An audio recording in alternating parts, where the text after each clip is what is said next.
ये जीएसटी करके एक टर्म आता है जब भी हम ऑस्ट्रेलिया की बात करते हैं। सिंप्लीफाई मैं आपको समझा दूँ, कोई हाँ। हेक्टिक प्रोसेस नहीं है ये। जेन्यून स्टूडेंट टेस्ट, 4 ही चीज़ आपको करना है।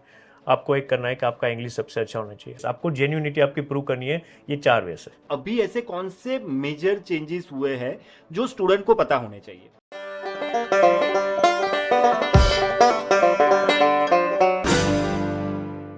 ये जीएसटी करके एक टर्म आता है जब भी हम ऑस्ट्रेलिया की बात करते हैं। तो ये जीएसटी क्या है? मतलब इंडियन टर्मिनोलॉजी में तो हम टैक्सेशन पे सीधा चले जाते हैं। तो ये जीएसटी क्या है और ये स्टूडेंट के लिए इतना महत्वपूर्ण क्यों है? सिंप्लीफाई मैं आपको समझा दूँ, कोई हाँ। हेक्टिक प्रोसेस नहीं है ये। Genuine student test. Okay. Genuine student test में मेरे हिसाब से जो मैं स्टूडेंट को समझाता हूँ, 4 ही चीज़ आपको करना है। आपको एक करना है कि आपका इंग्लिश सबसे अच्छा होना चाहिए। आप जो भी कोर्स चूज़ करके जा रहे हो ऑस्ट्रेलिया के अंदर, वो आपका प्रीवियस बैकग्राउंड से मैच होना चाहिए। आप ऑस्ट्रेलिया जाके क्या करने वाले हो, क्या स्टडी करने वाले हो, आपका प्रोवाइडर कौन है, वो सब आपको चूज़ अच्छे से करना है, राइट। और आपके पास फिनेंशियली बैकग्राउंड स्ट्रांग होना चाहिए। एकदम आपका फिनेंशियली बैकग्राउंड स्ट्रांग हो गया, काफ़ी सारा डॉक्यूमेंट्स लगता है फिनेंशियली बैकग्राउंड शो करने के अंदर, मैं आपको डिटेल में आगे बताऊंगा। तो ये चीज़ मोटा मोटा आप क्लियर कर लो, और आपके इंटेंशन जो है after completing the course, return back to India, बस ये आपका क्लियर हो, बस ये जीएसटी है। जेन्यून स्टूडेंट टेस्ट, आपको जेन्यूनिटी आपकी प्रूव करनी है, ये 4 वे से। That's it. तो चलिए, अभी अच्छी तरीके से पीआर भी हो रहा है, पोस्ट स्टडी वर्क परमिट भी मिल रही जी। है, पार्ट टाइम जॉब अपॉर्चुनिटीज भी बहुत सारी है। लेकिन अक्सर ये होता है कि ऑस्ट्रेलियन गवर्नमेंट बहुत सारे रूल्स रेगुलेशंस में चेंज करते रहते हैं। तो अभी ऐसे कौन से मेजर चेंजेस हुए हैं जो स्टूडेंट को पता होने चाहिए? चेंजेस लाइक अभी अभी फॉरमोस्ट अभी जो चेंजेस किया ऑस्ट्रेलियन गवर्नमेंट में, उसने किया डायरेक्टली वीज़ा फीस जो थी $710 ऑस्ट्रेलियन डॉलर से स्पाइक करके $1600 कर दिया। ओके। तो ये एक स्टूडेंट के लिए थोड़ा वो झटका लगा कि भाई इतना सारा इमिग्रेशन फीस देना पड़ रहा है, राइट। यस। ये एक सबसे फॉरमोस्ट चेंज था। लिविंग एक्सपेंस में एक्सपांशन किया। लिविंग एक्सपेंस अभी उस लोगों ने 1 ईयर के लिए 29,710, ये लिविंग एक्सपेंस जो भी ऑस्ट्रेलिया ट्रैवल कर रहा है एज ए स्टूडेंट वीज़ा, उसको ये शो करना। These are the big changes जो अभी ऑस्ट्रेलियन गवर्नमेंट ने लाई है। और एक बड़ा चेंजेस अभी जो ऑस्ट्रेलियन गवर्नमेंट लाई है अभी रिसेंटली, विद इन ये लास्ट वीक तक, वो यूनिवर्सिटी में कैपिंग डाल दी है कि स्टूडेंट को कोई भी एक पर्टिकुलर यूनिवर्सिटी है, मोनाश यूनिवर्सिटी है, यूनिवर्सिटी ऑफ मेलबर्न, तो उसको पर्टिकुलर सीट्स अलॉट कर दिए कि इससे ज़्यादा आप इंटरनेशनल स्टूडेंट्स को हायर नहीं कर सकते। तो एक लिमिटेशंस डाल दिया है। यही मोटा मोटा चेंजेस किया है। बाकी जो भी एजुकेशन के रिलेटेड थे, बाकी जो प्रीवियस जी जो रूल्स थे वही से। ओके, तो रूल्स में बदलाव हुए हैं, लेकिन पीआर पाथवे से लेके या बाकी सब नहीं, में उसमें कुछ नहीं उसमें हुआ। कोई बदलाव नहीं हुआ है। वो एज इट इज है, मतलब जो पहले अपॉर्चुनिटी मिलती थी, सेम अपॉर्चुनिटी आज स्टूडेंट भी को आज भी मिल आज भी रही है। मिलती है। लेकिन सिर्फ थोड़ा फाइनेंशियल वो चेंज हुआ है। चेंजेस हुआ है। तो मान लो कोई स्टूडेंट अगर ऑस्ट्रेलिया जाना चाहता है, तो वो फाइनेंशियल कौन सी चीजों के बारे में उसे ख्याल रखना होगा?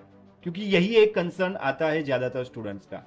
तो उसमें हम क्या गाइड कर सकते हैं स्टूडेंट को कि यार फाइनेंशियल इतना आपका स्ट्रॉन्ग करके आ जाओ, तो फिर आप आपका ऑस्ट्रेलिया जाने का सपना पूरा कर सकते हैं। फाइनेंस में ऐसा है कि जो डॉक्यूमेंट्स पहले से ऑस्ट्रेलिया का ऐसा रहा है कि उनको जो फाइल चाहिए वीज़ा की वो एकदम पर्टिकुलर चाहिए, परफेक्ट। और जो डॉक्यूमेंट्स की उनकी डिमांड है वो एज सच कोई इतनी ज़्यादा नहीं है। ये रूमर चलता है मार्केट में कि ऑस्ट्रेलिया जाना है तो डॉक्यूमेंट ज़्यादा देना पड़ेगा, बट Yes. वो कोई ऐसा डॉक्यूमेंट तो नहीं मांगते जो अपने पास ना हो। पर्टिकुलरली फाइनेंशियल डॉक्यूमेंट्स की बात करें तो हमें सबसे पहले जो भी स्टूडेंट के स्पॉन्सर्स हैं, जैसे कि फॉर उनके मैंडेटरी स्पॉन्सर्स हो गए पेरेंट्स, अगर उनके पेरेंट्स ने अपनी इनकम जो है वो एस्टैब्लिश कर दी कि अपने आईटीआर के द्वारा इनकम टैक्स रिटर्न्स अगर वो रेगुलरली फाइल कर रहे हैं और उन्होंने वो सबमिट करके अपनी इनकम का प्रूफ दे दिया, तो एक वो चीज़ लगती है सर। दूसरे ये चीज़ लगती है कि जो आपके इनकम का प्रूफ आपने जो बताया है उसका सोर्स भी आप बताओ, कि आप अगर बिजनेस कर रहे हो तो उसका कुछ प्रूफ दे दो, अगर आप सैलराइड हो तो आप उसका कुछ प्रूफ दे दो। तो first is the proof of income, then it is the source of income.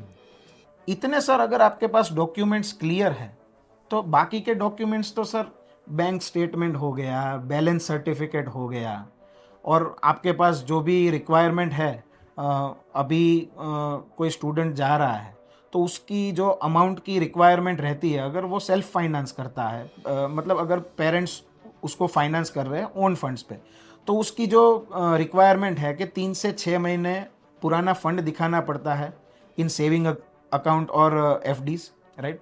तो वो एक दिखाना है। तो सर ये सारी चीज़ें तो ऐसी है कि दूसरे कंट्रीज के लिए हम ऑलरेडी प्रिपेयर तो कर ही रहे हैं, सिर्फ उनको शो नहीं करना होता। इसमें सर एक छोटा सा स्टेप ही ऐड किया हुआ है कि उनको आपको डॉक्यूमेंट्स देने हैं, वो चेक करके आपको बताएंगे कि आप एलिजिबल हो कि नहीं।